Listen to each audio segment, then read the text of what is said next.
Ernie Parsons, having been found guilty by a jury of your peers. I didn't see any jury. Well, they was around. Anyway, what difference does it make? You gunned down Windy Jones, and he was one of our most beloved and respected citizens. I heard he was the town drunk. Well, now that he's dead, he's one of our most beloved and respected citizens. I don't care who he was. I didn't kill him. You've got the right to hear a few words from a preacher. Unfortunately, our preacher's out of town, but luckily, we got Farley Millard here, and he's a feed and grain salesman, and he owns a Bible. No, thanks. Now, what does that mean? I don't want any feed and grain salesman praying over me. I don't want anyone praying over me. I don't believe in that stuff. You ready, Max? Look, you got one more inalienable right to speak a few last words, and I mean a few. We don't want one of them things where the dem takes off with a Declaration of Independence. Well, go on. Well, I'd just like to say that this is the lousiest town that I've ever been in. Well, I've met a better class folk in a San Francisco opium parlor. Drunken pool hall bum would be considered too high tone for these parts. And as for your system of justice, well... That's enough. You see what I mean? He was just one breath away from the Declaration. All right, Max. Don't do it! Don't do it! Don't do it! Don't do it! Ed Lowe's just confessed. He killed Wendy in a drunken barroom brawl about a pregnant Indian squaw. Ed claims Wendy was the father and that he was acting as the avenging angel. Wendy was going to be the father or something? That's what Ed says. All right. Untie him. Give him his gun.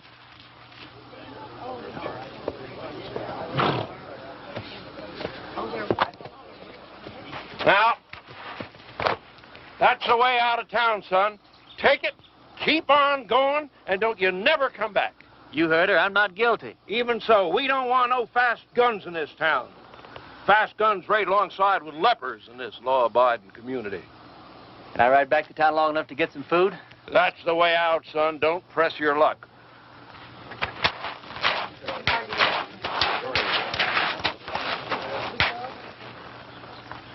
Thanks. Bye. I'm going with you. You don't have to. I'll be back. When? Whatever you do, don't leave town. Wait. Never give up hope. See ya. Ah!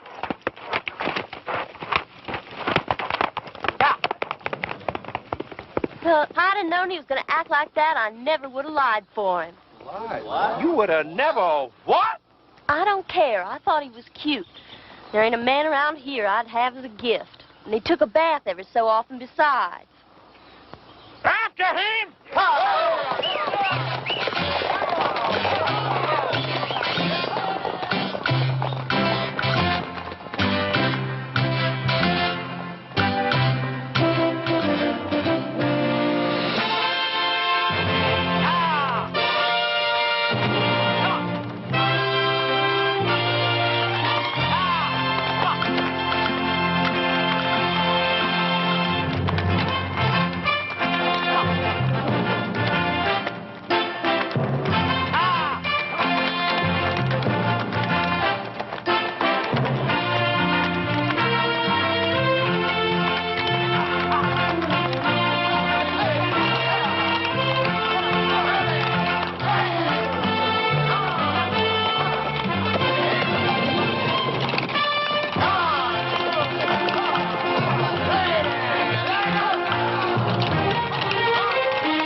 Reverend Frank Fleming. Yeah, pleased to know you, Frank. Dear Reverend, everybody in Castle Walk is real excited about you coming here. We ain't had a preacher here in over 3 years. When our last one left in such a hurry, he didn't even say goodbye. He was a pious man, but he had a yellow streak down his back. We're all looking forward to meeting you for the first time.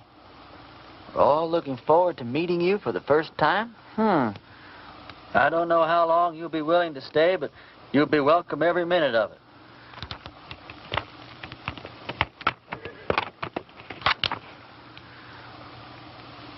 You the preacher's horse?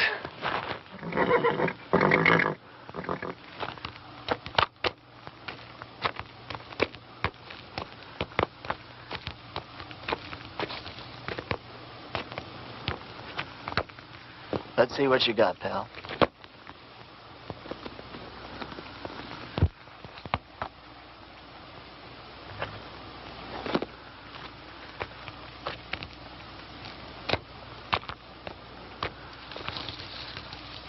Frank, if ever I catch the guy who did you in, I'll take care of him for you.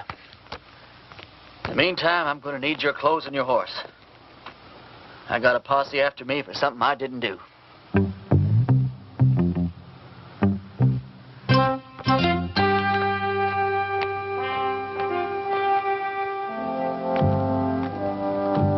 I'd say a prayer for you, Frank, but coming from me, I'm afraid it's liable to do you more harm than good.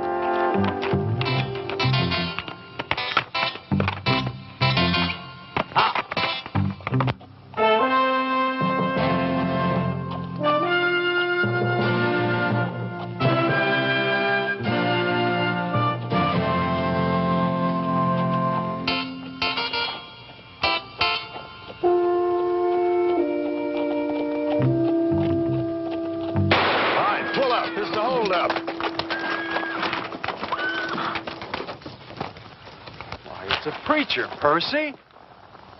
Sorry about that there, Parson, but we're a little too far off to catch that there caller. Is there anything we can do for you, Reverend? Either you boys ever heard of a town called Castle Walk? Why, yeah, it's in Arizona. Sure ain't much of a town, though. How far is it from here? Oh, about 150 miles. It's over yonder in that direction. How's your church attendance been lately, boys? You boys see that branch over there? Yes, sir.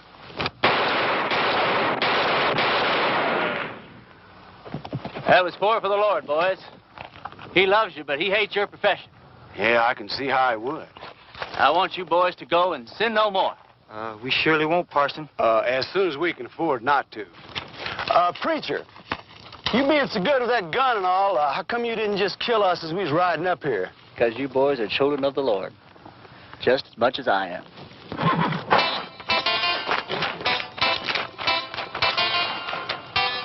Children of the Lord, huh?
Sorry, Sadie.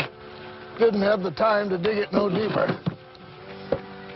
Well, I guess we better just put him in the ground and get it over with. All right. Without even a few words? Mr. Ross didn't say nothing about no words. Said we could have a burying. Mr. Mr. Ross didn't say nothing about no words. But Sam was a Christian man. You can't just bury him like a wild dog. Can't we stand up to Mr. Ross just this once? You're leaving here after the burial. We got to stay here and live with him. All right, let's get going.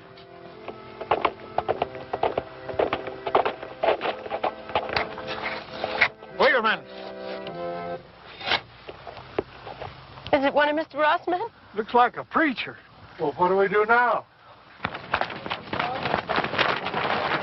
And I wrote him myself not to come.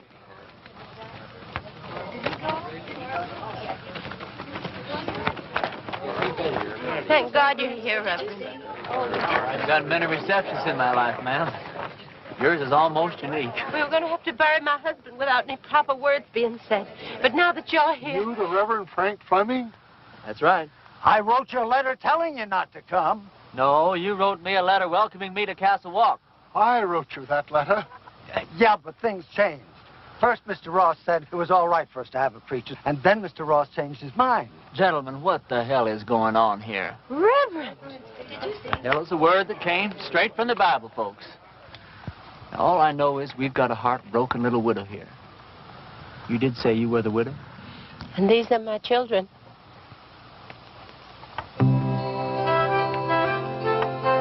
That's a child?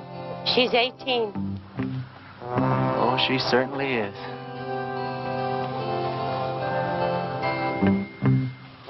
Well, first order of business as I see it is to get this poor man put decently into the ground. Oh, thank you, Reverend.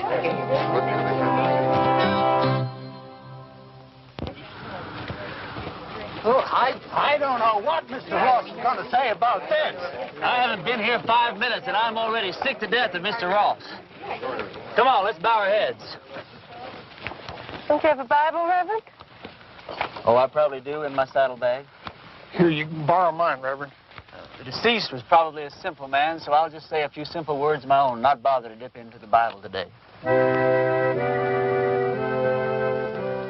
As you all know, it's ashes to ashes and dust to dust, which may not sound like the best deal in the world, but it's the only deal you're ever going to get, so you might as well learn to live with it.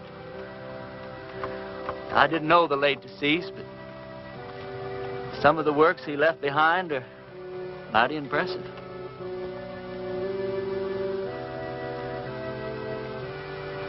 Well, what did he die of? He was shot in the back. May the full wrath of the Lord fall on people who shoot other people in the back. It's a rotten, sinful way to make a living. Amen. Amen. You can't thank you enough, Reverend. I'd like to say more, but Mr. Ross only gave us half an hour to get out of town after the funeral. You're leaving town? You taking her with you? Mr. Ross said we all had to go. Who is this Mr. Ross? He's a mean, miserable, murdering thief, and he runs everybody in this part of the country. There ain't a soul of us that had a single, solitary, happy day since he rode in here and took over. He's going to hear every word that you said. Yeah, and he'll probably kill me. But at least I got to say something that should have been said before I die. Why is he running this woman out of town? My husband, Sam, was the only man in these parts to stand up to Mr. Ross. So he had Sam killed. He let us take one wagon load of our things. We'd better get started. Ma'am, the only place you're going is back to your ranch. I'm sure with the help of all these fine citizens, if we can make Mr. Ross see the error of his ways. Reverend, you don't understand the situation around here. Mr. Ross is a powerful, powerful man. He's got money and influence. And he's got 20 top gunfighters working for him. Before I tell you people what I really think of you, I'm going to tell you something about gunfighters. Now, Ross doesn't have 20 top gunfighters working for him because there ain't 20 top gunfighters in the whole U.S. of A. Now, what Ross probably does have is about 15 cowboys that wear guns for ornaments. They do just fine at shooting up a saloon or making some terrified dude dance a little jig. Ross has probably got about 3 men who are pretty good at getting their guns out of their holsters, but no good at hitting anything once they do. Which leaves about 2 or 3 men that might honestly be called gunfighters. Not top gunfighters. More like second or third raters. So you see, you folks have been letting yourselves be rousted around by a bunch of 2-bit yahoos. How come you know so much about gunfighters, Reverend? The Lord's work takes one to many places in many climes. Matthew 31. There ain't no Matthew 31. Well, there ought to be. Widow, I want you and your family to get in the wagon. I'm going to drive you home. You're going to sit next to me. Oh, I don't know, Reverend. Man, you don't look like the kind of woman that would back away from a little fight. Where's your faith? My faith is in good shape, Reverend. And if you're willing to take the risk, so are we. Get in the wagon, kids. Us and the Reverend are going home.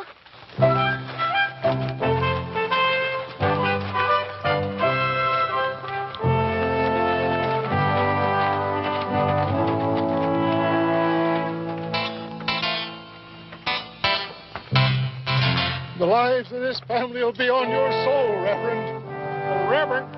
Yeah.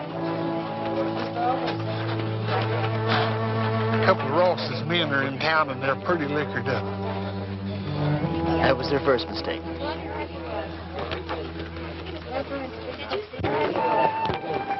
You ride my horse, son. Okay.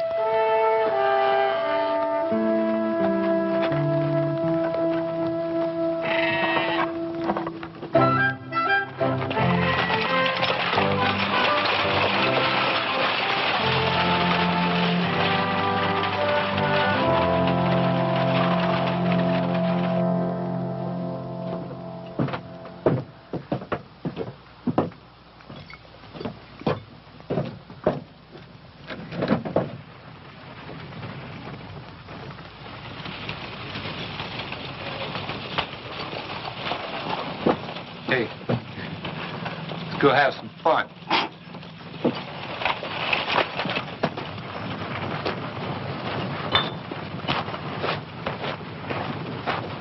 Remember the children, Reverend.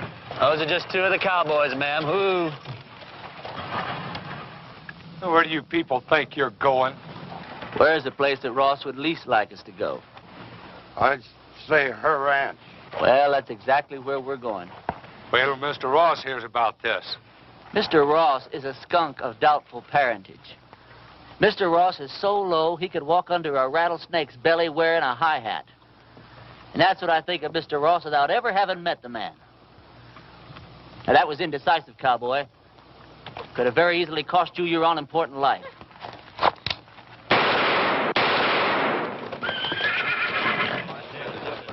Those could have just as easily been your ears flying off your heads, boys.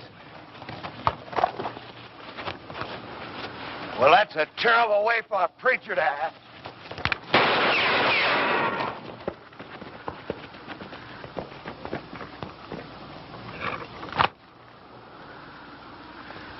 The Lord wants someone to move. He wants them to move.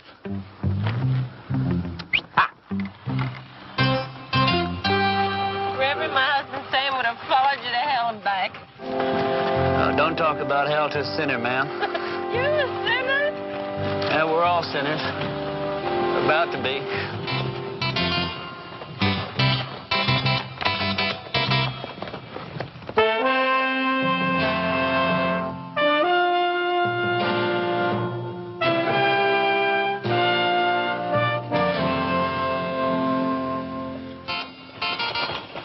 All right, kids, as soon as we stop, I want you to get the wagon unloaded.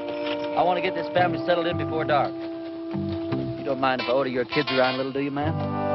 Reverend, you can do anything you want to. Reverend? Reverend? Oh, yes, ma'am. Reverend, this hole in the back of your coat, it looks like a bullet hole. Well, that'd be my guess, ma'am. You guessed? How could a man be shot in the back and not know it? Well, I was carrying that coat over my arm when the shooting took place.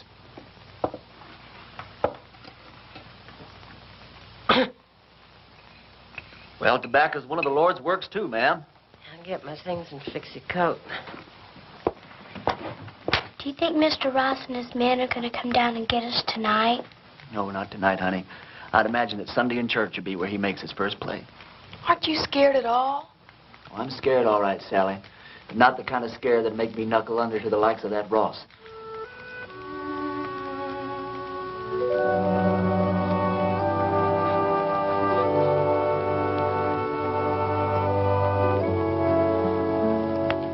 thought of a text for your sermon tomorrow, Reverend? Tomorrow? Tomorrow's Sunday. I've lost all track of time the last few weeks. What do you think I ought to preach about? I thought you said the sin of cowardice. Yeah, that's not bad either. Thought you probably had some favorite passage from the Bible to illustrate your point. Oh, I do. Several of them, as a matter of fact. But what's your favorite passage from the Bible that would illustrate that point, man? I think it would be Luke 12. Christ says, "Do you think I have come to give peace on earth? I came to cast fire upon the earth, and would it were already kindled." It says that in the Bible? Well, I told you, Luke 12. Oh, Luke 12. Yeah, that Luke, he really knew how to turn a phrase, didn't he?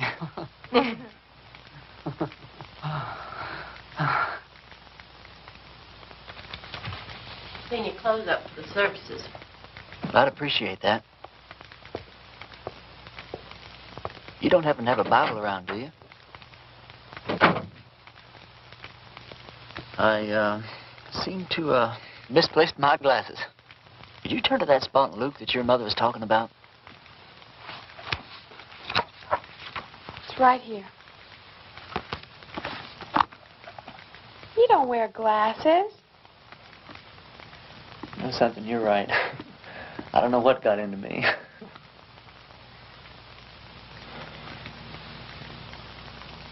Well, good night.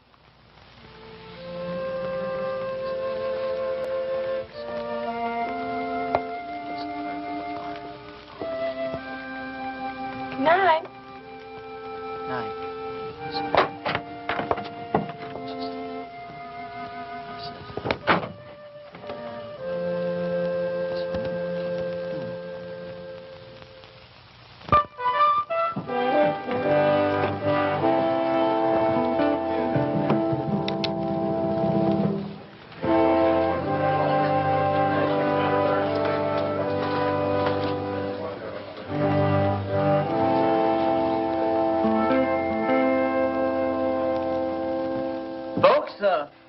I'm going to read you from Matthew chapter 10 and verse 34. Although Luke says pretty much the same thing in his 12. Think not that I am come to send peace on earth. I came not to send peace, but a sword. Now, I don't know what that means to you, but I know what it means to me. It means that while God loves peace, when the occasion arises, He's not reluctant to use the sword. Matter of fact, when the occasion calls for it, He might become downright irritated if you don't use the sword, or the gun, or the rope, or whatever's handy.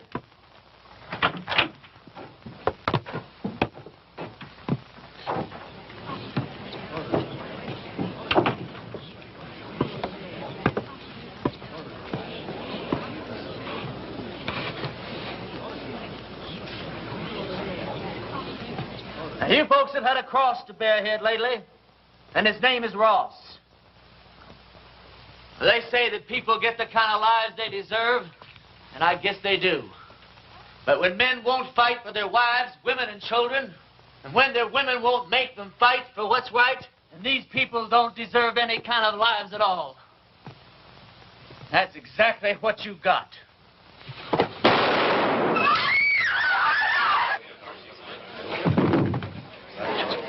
Get his gun.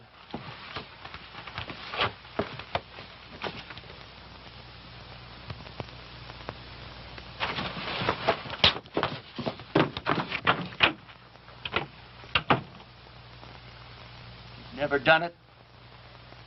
I don't think you could possibly realize what an awful thing it is to kill a man. I don't know who God must be mad at the most. That man for wasting his life at the order of some tin-horn dictator. Me for having to do this thing in his own house. You people for having quit before the fight even got started. I haven't got the heart for any more church today, that's all.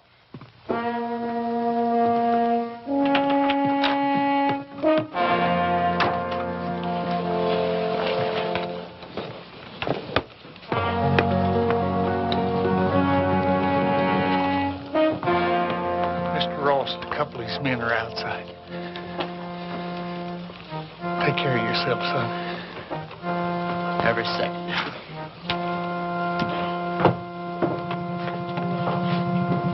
Bring that body outside.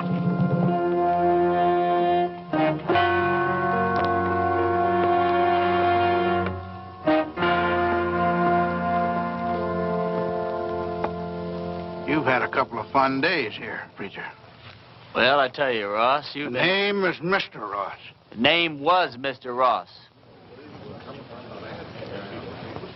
Now, you hear me good, Ross. Either those two men go for their guns, I'm going to go for you first. I think I can take him, Mr. Ross. Don't think. Here's your chance, boys. Either you holding any grudges against him, draw on me, and I'll kill him for you. If we go together, we can get him. Before or after he killed me. You don't look all that fast to me. Shut up.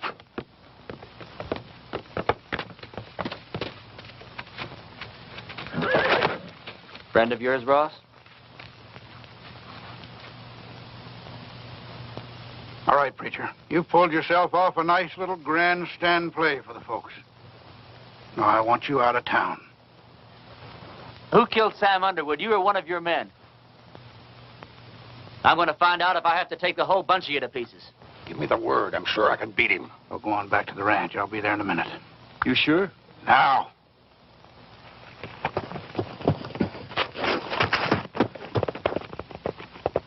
That's the way I like it. Man to man. Do I make the first play or do you?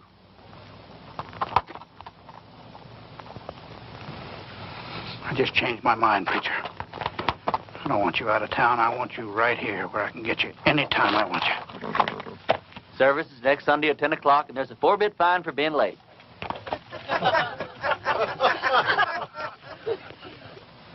You wouldn't shoot me in the back, would you, preacher? Like that.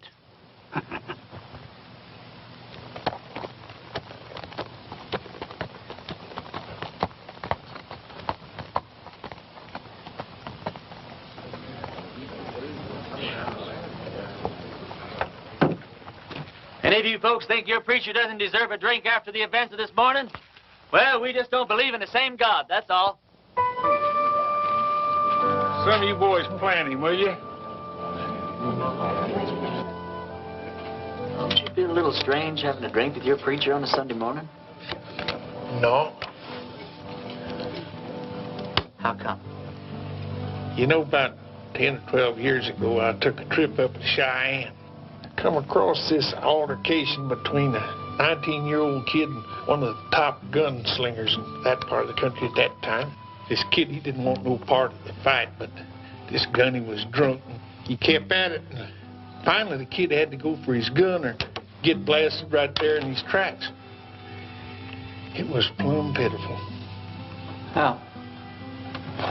This kid was the fastest thing I ever seen. Caught that gunny flat-footed. Why, he was dead before God got the news. I inquired around, found out this kid's name was Ernie Parson. Ernie, what are you doing here in Castle Walk dressed up in that preacher's outfit? It's a wrong guess, Billy. You know, once you've seen a top man handle himself in a gunfight, you never forget one little detail. What do you want him for, anyway? Doesn't matter. I didn't do it. They'll hang me just like I did if they catch me. Did you kill Frank Fleming? Oh, of course not. Came across his body in the hills, and he was already dead. I was half starved, no place to go, so I took his clothes and horse and came here. All right. I'll ride back to the ranch, tell the widow and the kids goodbye, and then I'll move on. Why, Lee, you're the answer to our prayers, Ernie. No, I'm not, Billy. Don't let these clothes fool you. God moves in mysterious ways, boy. Not that mysterious. Look, Billy, what I'd like to know is if I do stick around here, how much help can I count on from these God-fearing people? Almost none. Almost none? None.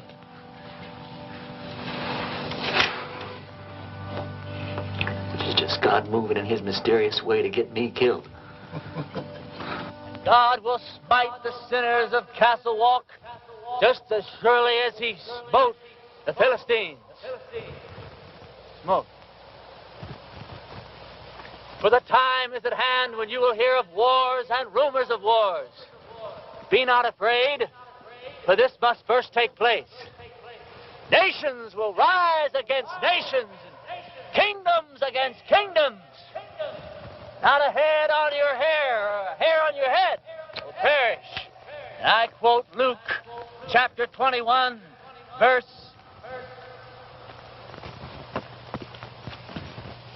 Luke chapter 21 and verse 23. For there shall be great distress in the land, wrath upon his people.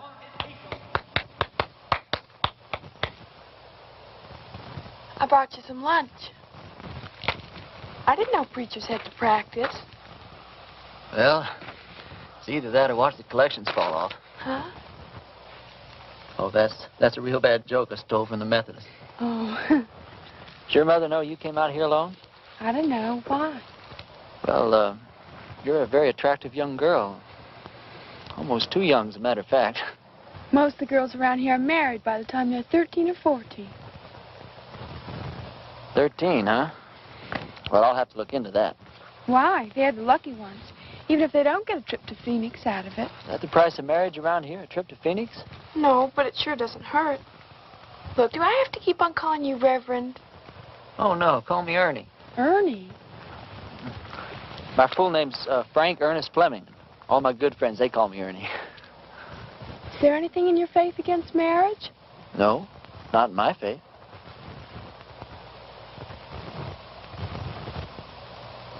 Look, Sally, sit down. This conversation isn't going in exactly the direction I'd planned. I mean, you know, marriage is just fine. I was real glad that my parents believed in it. But, well, there's other things, too.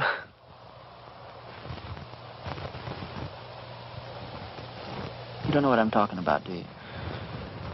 I know what you're talking about. Let's see. What's the matter? Oh, it's these clothes and this collar. It's just, I'm not going to get anywhere dressed like this. I don't see that it makes much difference. You would if you were dressed like a nun. It's just the wrong outfit for what I had in mind.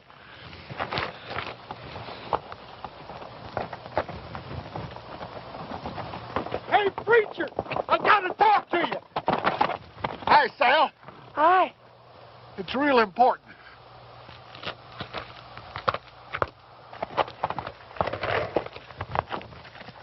You know a gunfighter named Jake McCoy? Yeah, I know of him. He's in town. My blessings on him. And he's working for Ross. Is he really good? Yeah, he's the best. You can take him, can't you? You sure he's working for Ross? Yeah, and he's looking for you. Although he don't know who you really are. Well, it doesn't matter. Or does it? Where's he at now? Well, he's at the men's saloon when I left town.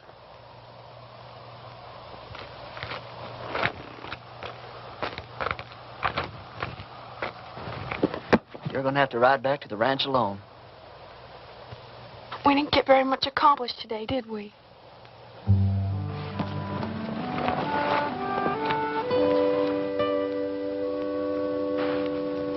Can't you just feel the ice breaking all around us?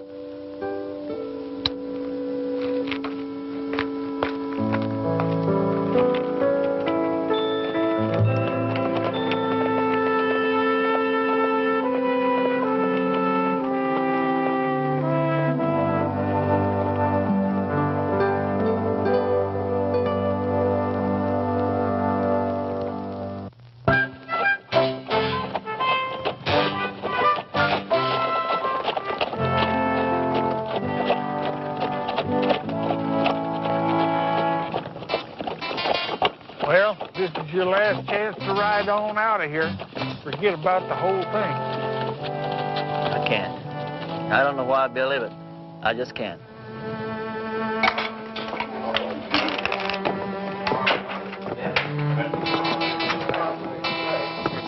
on him at the table. He's already spotted you.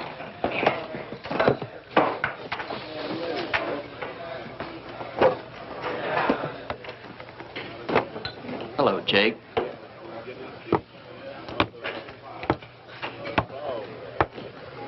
I was just about to go looking for you.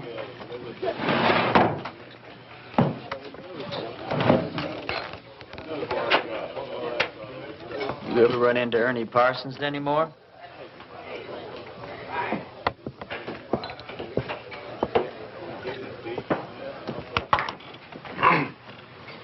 I've never run into Ernie Parsons. Any time, any place at all, ever.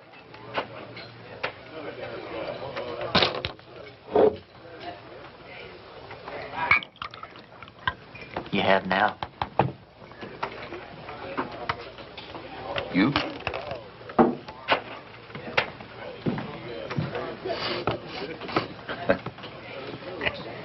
You going to the church? Into hiding for the winter. Oh. I always heard you were kind of smart. I never heard that about you.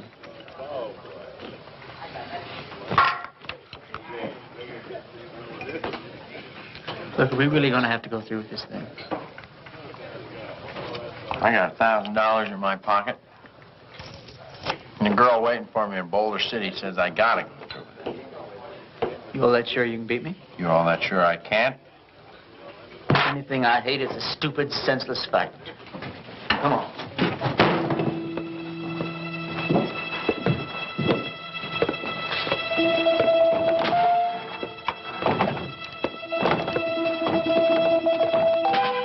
Well, how do you want to do this? Billy, when we get in position, flip a coin. When it hits the ground, we go for our guns, all right? All right. Jake, one of us is going to die, and it's not going to prove a thing. Sure it is, Ernie. It's going to prove which one of us is a fool to call himself a gunfighter.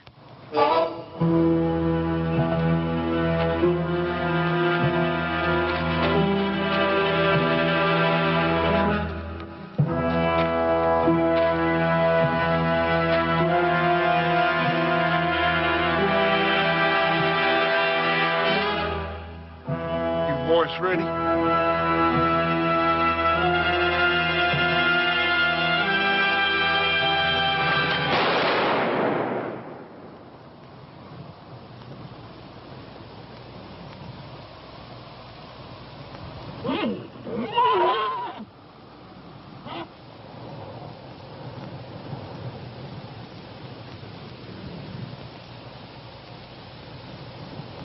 Are you hit? You?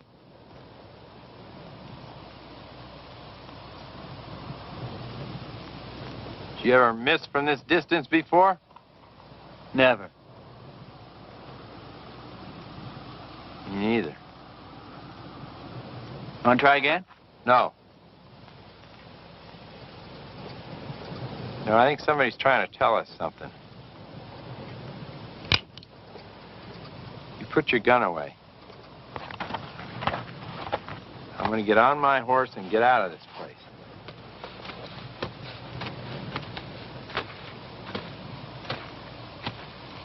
I beat you. You know that, don't you?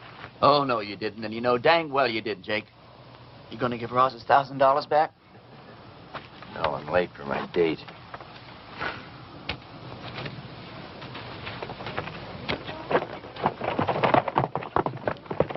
You folks see those bullets hit? I don't think it hit anywhere, Reverend. That's just plain silly.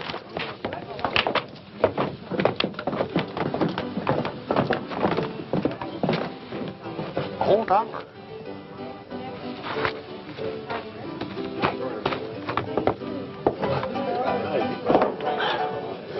This is how those stupid legends get started. Jake and I have an off day in a gunfight. Miss each other. Wish there could be 1,000 explanations. Just because a bunch of rummies standing around don't see where the bullets hit. All of a sudden, you've got the miracle of Castle Wolf. Now, this whole miserable little town's gonna think that God's on their side. Well, you got me convinced, son. But somehow or other, I just hardly believe that you convinced yourself. Now, let me point out a couple of things to you. Like what? Well, for instance, you're back yonder in that town and they're about to hang you. And right at the last minute, in rides this gal and saves your neck. She and I'd been fooling around a little bit. All right. Well, then you're out there in the brush. Posses are chasing you. Then all of a sudden you come across this here preacher's body. You find this letter that brings you right here to this here town. Supposed to lead him. Yeah, but you was the one that wound up here. Right here where you're needed more than anybody's ever been needed before. Now, do all this make you want to stop and think just a little bit, boy? No. I don't want to talk about it.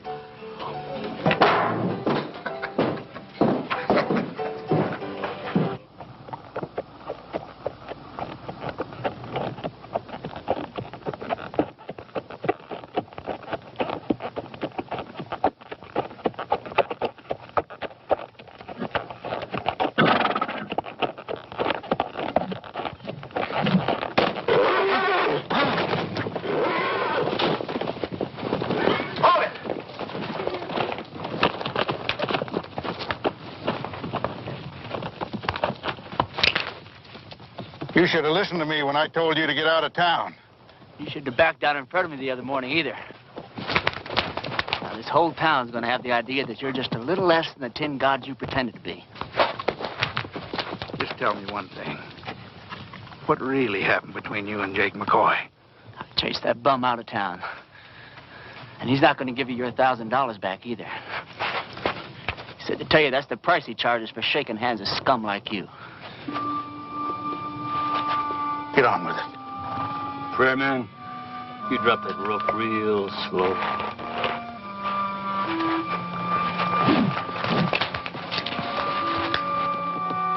Drop it.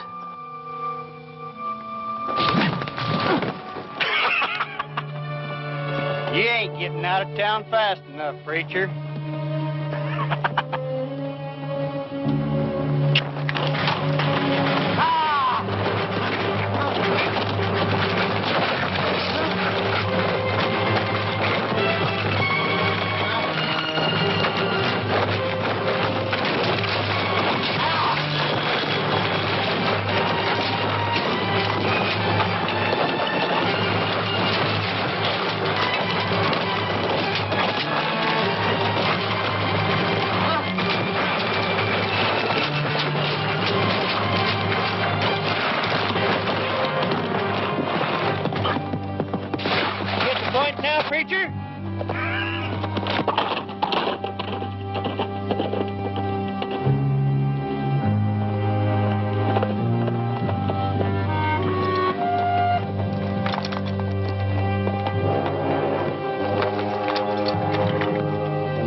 Bunkhouse of our ranch. I thought it would scare the kids if they saw you like this. How'd you find me? When you didn't come home last night, I set out to look for you.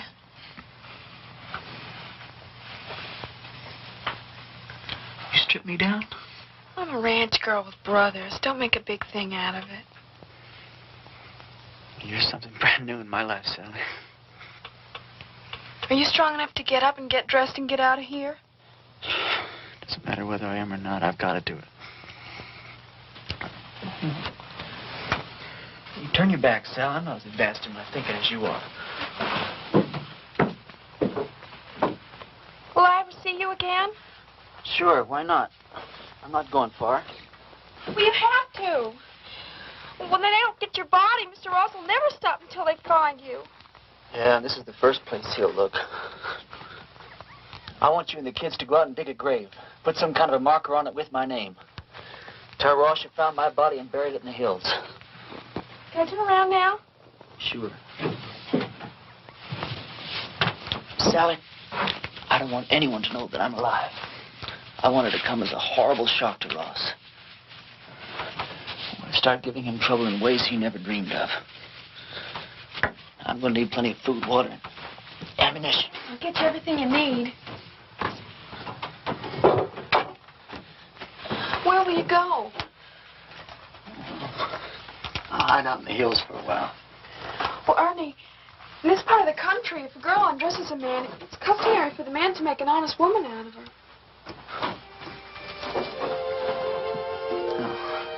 I'm sure that's true in every part of the country. If I live through the next little while, well, we'll have a serious talk about that. What's the matter? Well, just look at the way I look. Well, it's always something, isn't it? You don't like the way you're dressed. You don't like the way you look.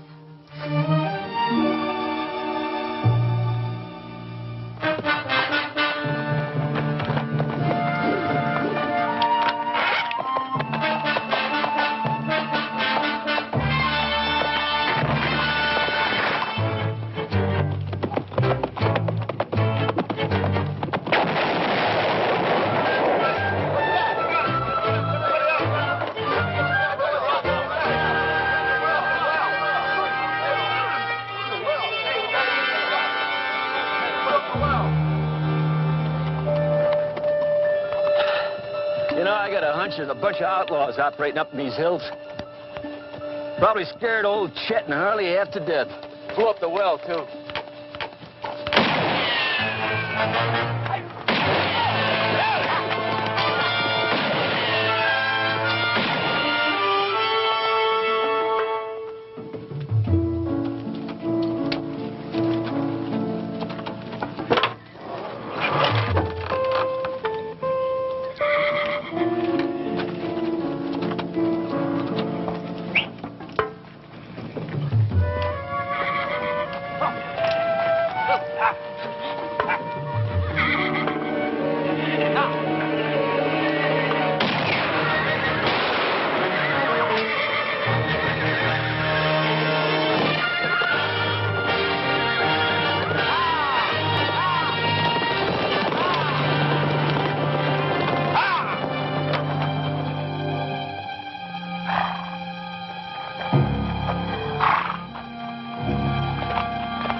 Maybe there weren't nobody there at all.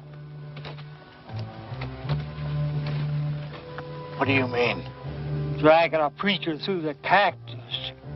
Them people don't have to stay dead unless they want to. Everybody in town keeps talking about the preacher's ghost riding through the hills and shooting at every one of Ross's men that sticks his head up. I keep telling them the whole doggone idea goes against them. Sally, didn't you tell Billy? You told me not to tell anyone. Billy, I'm sorry. It's sure good to see you alive, boy. Are you sure it's safe for you down here? Honey, it's been a long time since I've been safe anywhere. Lately, it's been getting worse. Isn't tomorrow Sunday? It sure is. Billy, I want you to ride into town and tell everyone that we're having church services tomorrow morning at 10. I'll do it right now.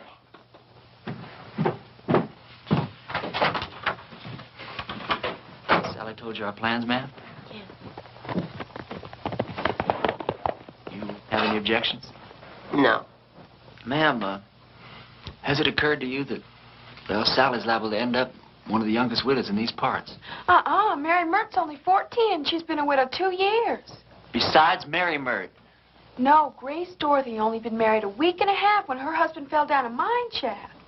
You know how old she is. Sally, could we take a walk outside? Will you excuse us, ma'am? Sally, the reason I brought you out here is, well, one of the reasons. If we're going to be husband and wife, then you've got a right to be in on the decisions that affect the both of us. You understand? Now, if I stay here and fight it out with Ross and his men, the chances are very good that I'll be killed. But on the other hand, we could leave here tonight, get married the very first town we come to, go someplace we both like and settle down and just have a wonderful life for ourselves. It's all up to you, Sally. You just say the word. Well, Mama always said never throw yourself in between a man and what he thinks he's got to do. Well, I won't kid you, Sally. I'm a little disappointed in that answer. No, it's all right. I got the strangest feeling that I've been pointed straight toward this shootout ever since the day I was born. There wasn't a thing in the world I could do about it. Billy says it's God moving in his mysterious way. Me? Well, I just don't know. You very religious, Sally? Why do men have to talk and talk? Can't you be quiet and get on with what you're supposed to be doing? Yes, ma'am.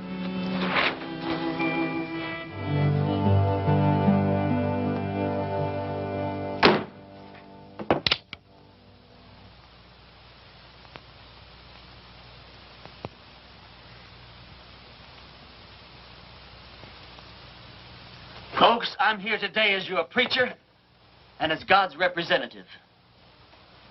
Now, as your preacher, I've stood up to your enemies for you, and all it's gotten me so far is a lot of bruises and a bunch of cactus spines. Now, I understand that a lot of you thought I was dead, and that my ghost was raging through the hills, wreaking my vengeance on Ross and his men. And I want to ask you something. What were your feelings? Were you scared that you might have an angry ghost raging in your hills? Or were you ashamed because not a single one of you came out to see if I was alive or if I might not need some help? Well, I'm warning you people. While you're sitting around waiting for God and me to do your work for you, God just might have some plans of his own. Maybe he's not as angry at Ross as he is at you.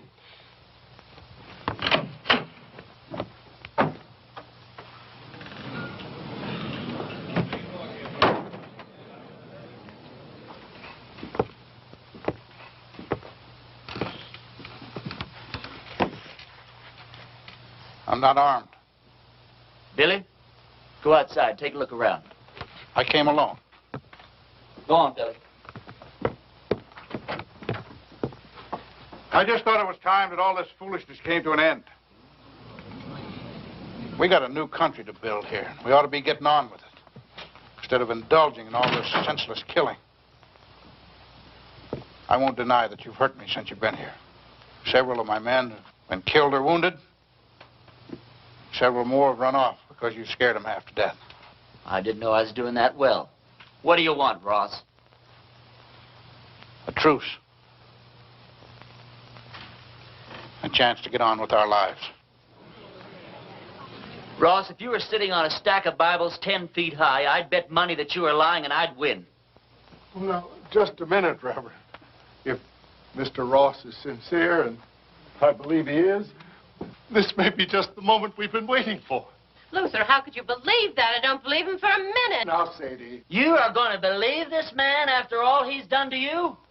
Jehoshaphat, Reverend. Anybody can make a mistake. If Mr. Ross is man enough to come here, Please. I didn't mean to create any dissension amongst the preacher's flock. Now, you've all heard what I have to say. Think it over.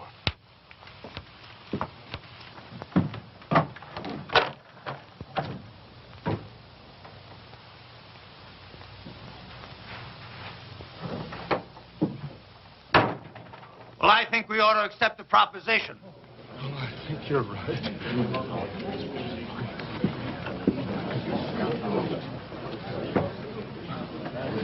I have an announcement to make. Miss Sally Underwood and I are going to be married tomorrow morning at 11. You're all invited. I don't know. Second the ceremony is over, my wife and I will be leaving this God-forsaken town for good. The ceremony won't take place here in the church. It'll be at the Mint Saloon. You can say what you want about those people at the Mint, but they know why they're there and they do something about it.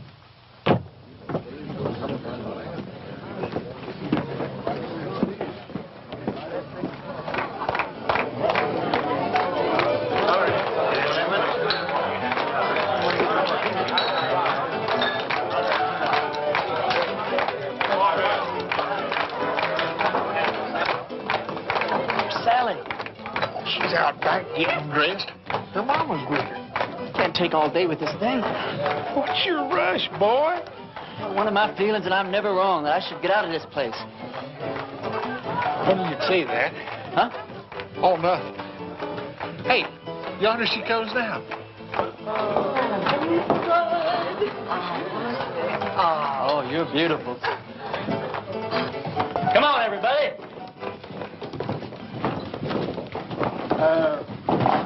Don't you get the feeling that maybe something's missing here? I mean, who's going to perform the ceremony? You're the only preacher around here.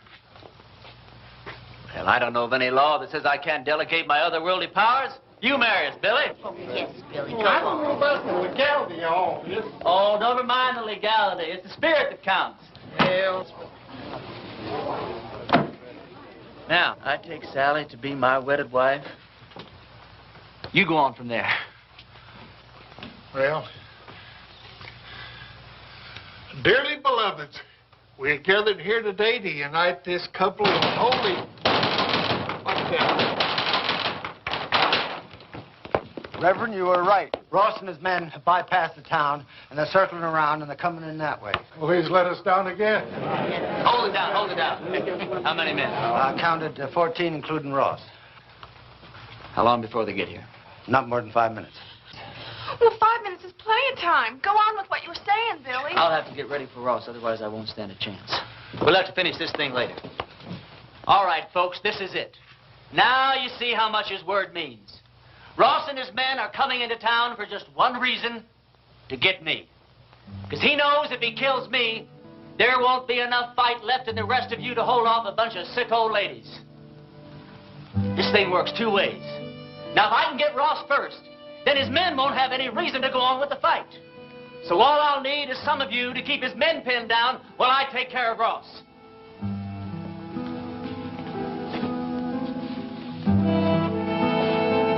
But the women and the children... You don't even have to come out in the open. You can shoot from the windows or from the roofs. You don't even have to hit anything. Just shoot fast and make a lot of noise, but keep his men pinned down.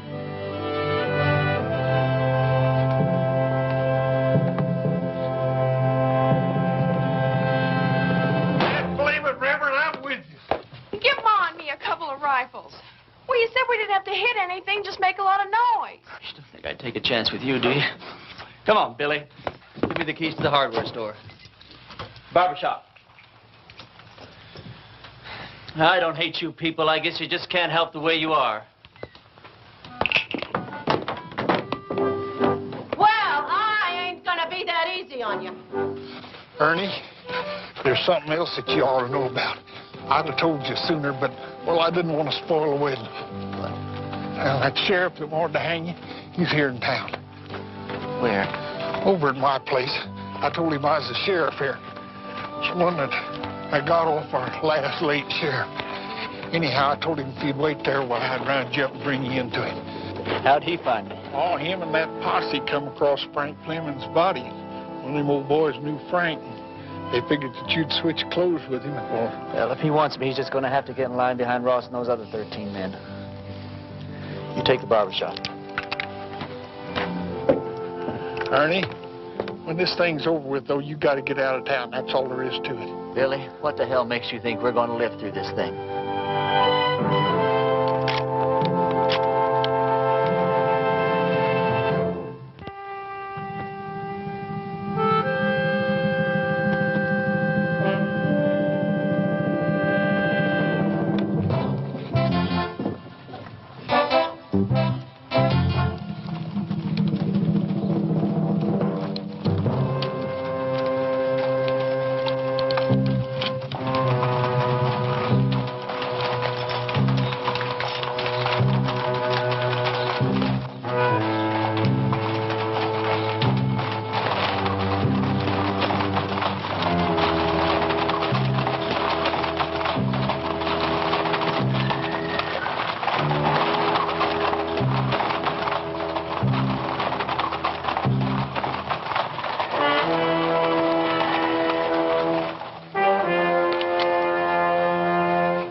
with you, preacher.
You all right?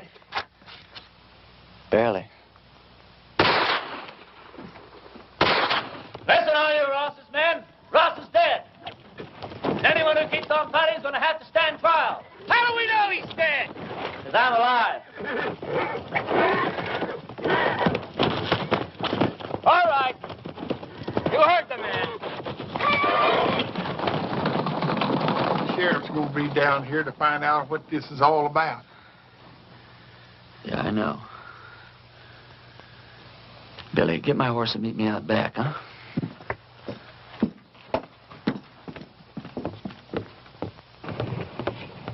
Go over to the men's saloon and tell Sally to meet me back at the ranch. We'll take off from there. No, I ain't going to do it. I'm a dang fool for going along with this thing as far as I have. And I ain't going to go no further. What are you talking about? I ain't going to let you run away with that kid. Her not knowing who you are or what you are or what kind of a life she's letting herself in for. You think if I told her everything, she still wouldn't ride away with me? Well, of course she would, Ernie. Because she's 18 and you're her first love. Well, that's good enough for me. Ernie, when that sheriff finds out you've left town, you suppose that he's just going to give up? I can take care of him. Yeah, you can take care of him with one hand, while you take care of Sally with the other. Then if something goes wrong, why, she can just stand around with your baby in her and watch you hang. You think I could just ride off without telling her why? I'll tell her. Yeah, then what happens to her? Oh, she'll be tore up for a while, but she's young. She'll get over it in a month or two. Yeah, but I won't get over it in a month or two. I'll get your horse. I'll get it myself.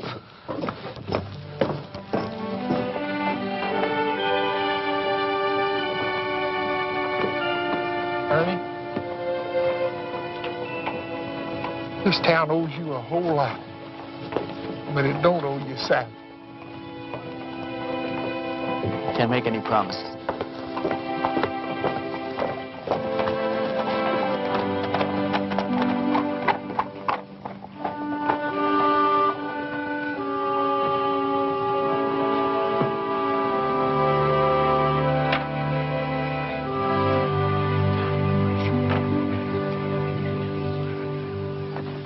He's all right. He's not hurt, and he'll be here any minute.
Blessings on you, Well, Reverend. thank you, Ernie. Do I know you? No, I don't think so. How come you know me? Because I know every preacher in this part of the country, and you're not one of them. And I've been hearing about a gunfighter named Ernie Parsons and some interesting goings-on in a town called Castle Walk. Well, don't believe everything you hear, Reverend. Oh, I don't. That's why I'm on my way to Castle Walk right now, to investigate these wonderful stories. Well, maybe you should get them a real preacher now. They seem very happy with the one they had. They had a gunfighter, not a preacher. God moves in mysterious ways. You boys sure do hammer away at that phrase, don't you? You really going to Castle Walk? I sure am. When you get there, would you give these to a girl named Sally Underwood? Tell her they're just from an unknown admirer that thinks certain girls should have a trip to Phoenix, even if they don't get married. All right. Ernie, did you ever think that the things that happened to you in Castle Walk might be your call to the kind of work you've been destined to do? Reverend, I didn't solve the problems of Castle Walk by praying them away. I did it the way I always do, with a gun. Did you ever hear of a call coming that way? But you left it a better place than it was when you arrived. You're a nice guy, Reverend. No thanks. I'll be seeing you, Ernie.